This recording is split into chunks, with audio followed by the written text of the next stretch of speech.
नमस्कार साथियों, मैं अनीता श्रीवास्तव आपका हार्दिक अभिनंदन करती हूँ। श्रीमद् वाल्मीकि रामायण में आज का प्रसंग है श्री राम आदि का अगस्त्य के आश्रम में प्रवेश, अतिथि सत्कार तथा मुनि की ओर से उन्हें दिव्य अस्त्र शस्त्रों की प्राप्ति। श्री रामचंद्र जी के छोटे भाई लक्ष्मण ने आश्रम में प्रवेश करके अगस्त्य जी के शिष्य से भेंट की और उनसे यह बात कही। मुने, अयोध्या में जो दशरथ नाम से प्रसिद्ध राजा थे, उन्हीं के ज्येष्ठ पुत्र महाबली श्री रामचंद्र जी अपनी पत्नी सीता के साथ महर्षि का दर्शन करने के लिए आए हैं। मैं उनका छोटा भाई, हितैषी और अनुकूल चलने वाला भक्त हूँ। मेरा नाम लक्ष्मण है। संभव है यह नाम कभी आपके कानों में पड़ा हो। हम लोग पिता की आज्ञा से इस अत्यंत भयंकर वन में आए हैं और भगवान अगस्त्य मुनि का दर्शन करना चाहते हैं। आप उनसे यह समाचार निवेदन कीजिए। लक्ष्मण की यह बात सुनकर उन तपोधन ने बहुत अच्छा कहकर महर्षि को समाचार देने के लिए अग्निशाला में प्रवेश किया।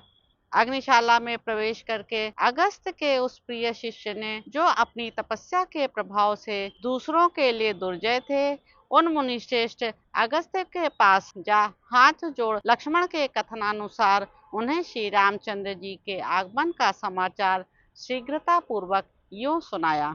महामुने, राजा दशरथ के ये दो पुत्र श्री राम और लक्ष्मण आश्रम में पधारे हैं। श्री राम अपनी धर्म पत्नी सीता के साथ है। वे दोनों शत्रु दमन वीर आपकी सेवा के उद्देश्य से आपका दर्शन करने के लिए आए हैं।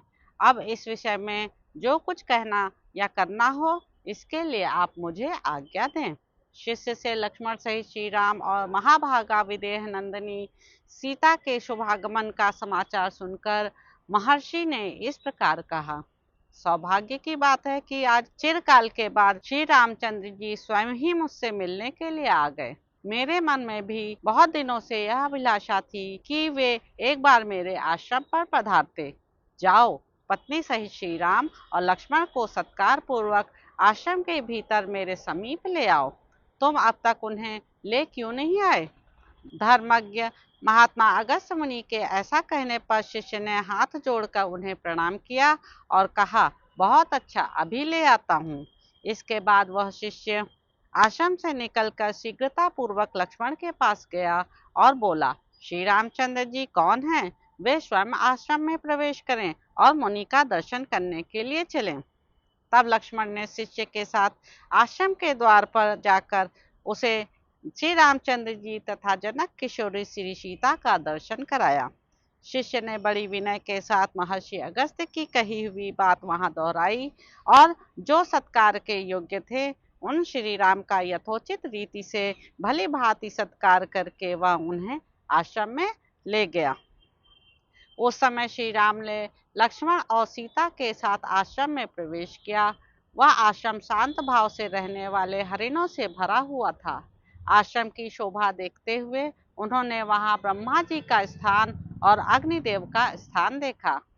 फिर क्रमशः भगवान विष्णु, महेंद्र, सूर्य, चंद्रमा, भग, कुबेर, धाता, विधाता, वायु, पाशधारी, महात्मा वरुण, गायत्री, वसु, नागराज, अनंत, गरुण, कार्तिकेय तथा धर्मराज के पृथक पृथक स्थान का परीक्षण किया। इतने में मुनिवर अगस्त्य भी शिष्यों से घिरे हुए अग्निशाला से बाहर निकले।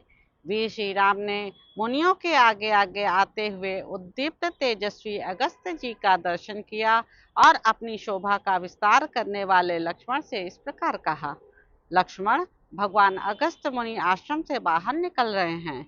ये तपस्या के निधि हैं। इनके विशिष्ट तेज के आधिक्य से ही मुझे पता चलता है कि ये अगस्त्य जी हैं। सूर्य तुल्य तेजस्वी महर्षि अगस्त्य के विषय में ऐसा कहकर महाबाहु रघुनंदन ने सामने से आते हुए उन मुनीश्वर के दोनों चरण पकड़ लिए। जिनमें योगियों का मन रमण करता है अथवा जो भक्तों को आनंद प्रदान करने वाले हैं, वे धर्मात्मा श्री राम उस समय विदेह कुमारी सीता और लक्ष्मण के साथ महर्षि के चरणों में प्रणाम करके हाथ जोड़कर खड़े हो गए। महर्षि ने भगवान श्री राम को हृदय से लगाया और आसन तथा जल देकर उनका आतिथ्य सत्कार किया। फिर कुशल समाचार पूछकर उन्हें बैठने को कहा। अगस्त्य जी ने पहले अग्नि में आहुति दी, फिर वानप्रस्थ धर्म के अनुसार अर्घ्य दे अतिथियों का भली भांति पूजन करके उनके लिए भोजन दिया। धर्म के ज्ञाता मुनिवर अगस्त्य जी पहले स्वयं बैठे, फिर धर्मज्ञ श्री रामचंद्र जी हाथ जोड़कर आसन पर विराजमान हुए। इसके बाद महर्षि ने उनसे कहा, काकुस्थ, वानप्रस्थ को चाहिए कि वह पहले अग्नि को आहुति दे, तदंतर अर्घ्य देकर अतिथि का पूजन करे। जो तपस्वी इसके विपरीत आचरण करता है, उसे झूठी गवाही देने वाले की भांति परलोक में अपने ही शरीर का मांस खाना पड़ता है। आप संपूर्ण लोक के राजा, महारथी और धर्म का आचरण करने वाले हैं तथा मेरे प्रिय अतिथि के रूप में इस आश्रम पर पधारे हैं। अतएव आप हम लोगों के माननीय और पूजनीय हैं। ऐसा कहकर महर्षि अगस्त्य ने फल, मूल, फूल तथा अन्य उपकरणों से इच्छानुसार भगवान श्री राम का पूजन किया।